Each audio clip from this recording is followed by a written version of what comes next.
Welcome to Stuff's Cup Wrap. I'm Todd Niall, and with me is my colleague Duncan Johnson. Duncan, Auckland America's Cup, we were both here 20 years ago. Different world, eh? It's a different world. The place has developed, but a bit of deja vu when you look at the day today. Absolute blue skies, a decent breeze, a ripper to get the Prada Cup underway, and wow, some sensational results really. I don't think anyone really picked Sir Ben Ainsley's Ineos Team UK to come out of this day 2-zip. Yeah, they weren't looking good before Christmas, were they? And there were a lot of people who thought there was really no way that you could come back from that kind of deficit that they were showing, but all the talk about the work, clearly it's true. Yeah, they went through it yesterday, changed just about everything they could on that boat over the last month, and the work has paid off. It wasn't deadly light wind, so there's still a little bit of a question mark there, but certainly the mid-range conditions, they excel today.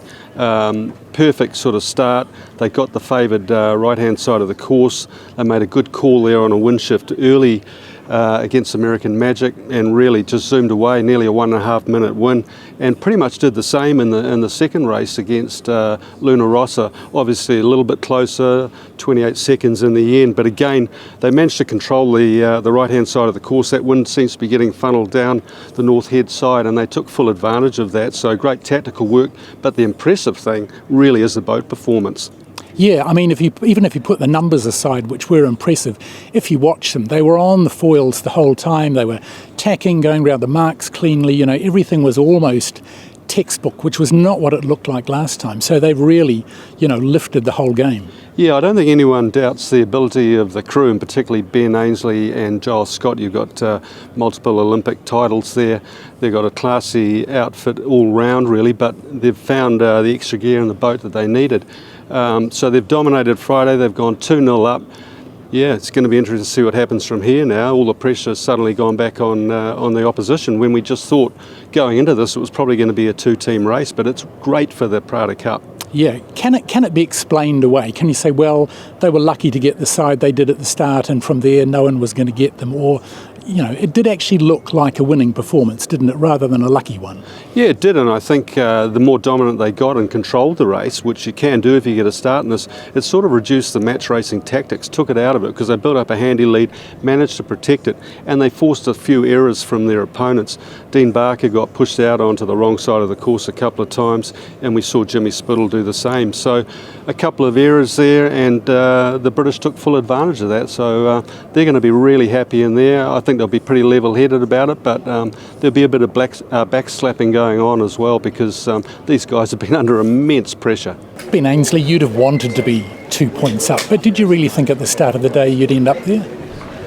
Well, that was the best outcome we could possibly hope for. It was certainly, we made some big gains, and we could see that over the last week or so with those upgrades coming onto the boat and trying to judge our performance versus the other teams.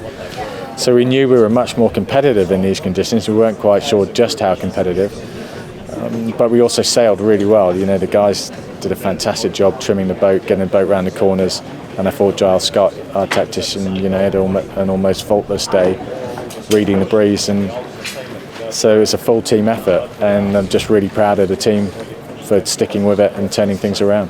Are the 2 points the biggest prize so far, or is there something else out of today? I think our pride probably has been salvaged a little bit. Having said that, we know that it's only 2 races. We're a long way from the end of this, and we still got a lot of work to do.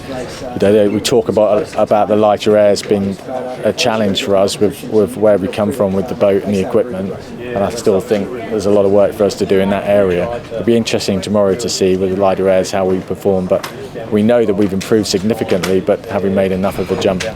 What about the other two? Are they going to go back to base and wonder what on earth came on? I know Dean Barker suggested that in the practice racing they had seen that Ineos Team UK had lifted their game. Do they look at themselves, or are they just going to have to hope for different conditions that they can, play different strengths in? Yeah, I think the Cup is going to be about conditions, because the boats, they will come together, and the big challenge is to find a boat that's going to cover all conditions.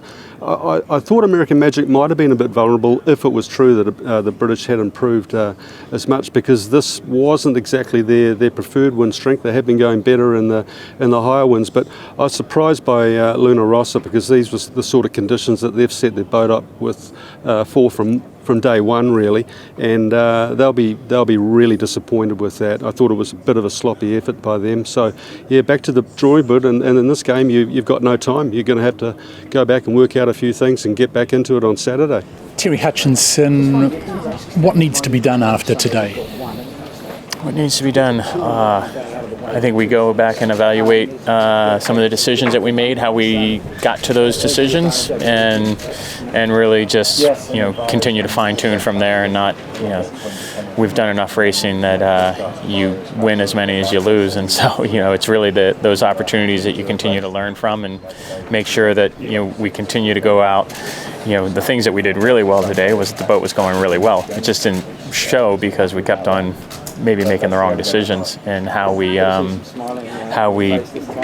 really chose the top gate marks. And from there, I'm confident in us and in our boat and in our team, and you really just move forward. Jimmy Spittle, in the context of this competition, what does a day one loss mean? Oh, big learning, really. Yeah. It was. I thought it was an awesome first day for the event. Doesn't really get any better than that. Great conditions, heaps of people out there watching. Yeah, the only downside of the day was really the result. Is it a setback to start the campaign with a loss? No, not really. I mean, look, at the end of the day, the team that obviously wins these round robins gets a sort of ladder straight into the Prada Cup final, and the other two have got to fight it out. So it's the first day. We've had one race. There's a lot more races to go. We've just got to learn everything we can and try and apply that to tomorrow and come back stronger.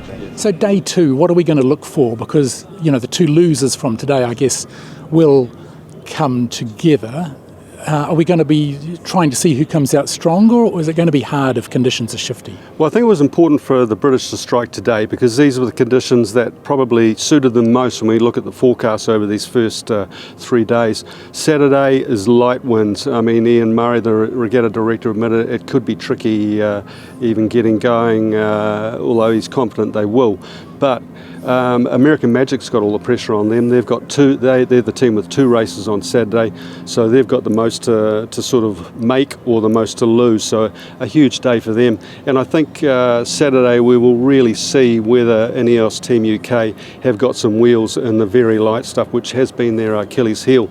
And conversely, Luna Rossa, if it is light, it's going to play right into their supposed strength, although we saw some cracks there today. So plenty to look forward to on Saturday. Yeah, winning the starts might be more important on the second day when you see the advantage that Ineos got by getting what they wanted on day one. Yeah, I think so, but it'll come down to the tacticians in that as well. There's going to be some big holes in the course, I'd say, on Saturday if these winds are as light as they are. Ian Murray was talking about running it on course D, which is tucked in more along the eastern bays of Auckland's waterfront, so there'll be some good viewing along there. You'll have Rangitoto coming into play. It's going to be a fascinating second day. Day two of the Prada Cup will be fascinating, as Duncan says, and we'll have a look at that on the next Stuff Cup wrap.